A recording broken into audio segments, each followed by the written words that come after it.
ও মা, আজকে আবার চিংড়ি দিয়ে কি রান্না করছো তুমি? আজকে চিংড়ি মাছের দো পেঁয়াজা করব।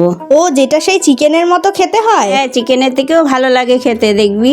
আচ্ছা, তাহলে এই রান্নাটা কিভাবে করছো বন্ধুদেরকে তুমি বলে দাও। ওই তো প্রথমে মাছটাকে ধুয়ে নিলাম, তারপরে নুন হলুদ মাখিয়ে নিলাম, এরপর মাছটাকে লাল লাল করে ভেজে নেব। মা, মাছ ভাজা তো হয়ে গেল, এরপর এর মধ্যে কি কি সবজি দেবা? ওই তো চিকেনে যেরকম আলু টমেটো পেঁয়াজ দিই সেই রকমই দিতে হবে। ও, তাহলে তো এই রেসিপিটা মনে রাখা খুবই সহজ। হ্যাঁ, চিকেনের মতন করেই রান্না করতে হবে। আচ্ছা, তাহলে আমি আলুগুলো ভাজি, তুই আদা রসুনটা কেটে ফেল।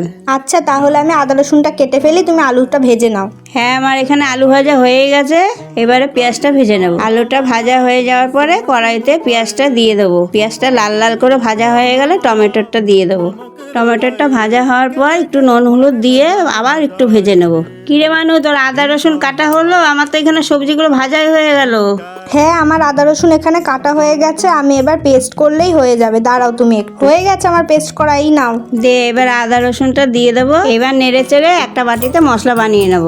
এবার মশলার মধ্যে দিচ্ছি জিরের গুঁড়ো, লঙ্কার গুঁড়ো, একটু জল দিয়ে ওটা দিয়ে ভালো করে কষাবো। এবার কষানো হয়ে যাওয়ার পরে চিংড়ি মাছ আলু দিয়ে ভালো করে কষাবো। এবারে কষানো হয়ে গেলে পরিমাণ মতন জল দিয়ে দেবো। এইবার জলটা ফোটার পর লাস্টে গরম মশলা দিয়ে নামিয়ে নেব।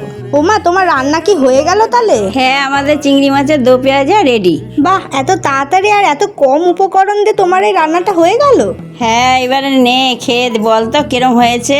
হ্যাঁ দাও, সত্যি মা পুরো চিকেনের মতো খেতে লাগলো। বন্ধুরা, তোমরাও কিন্তু এইভাবে বানিয়ে খেয়ে দেখো। বাই।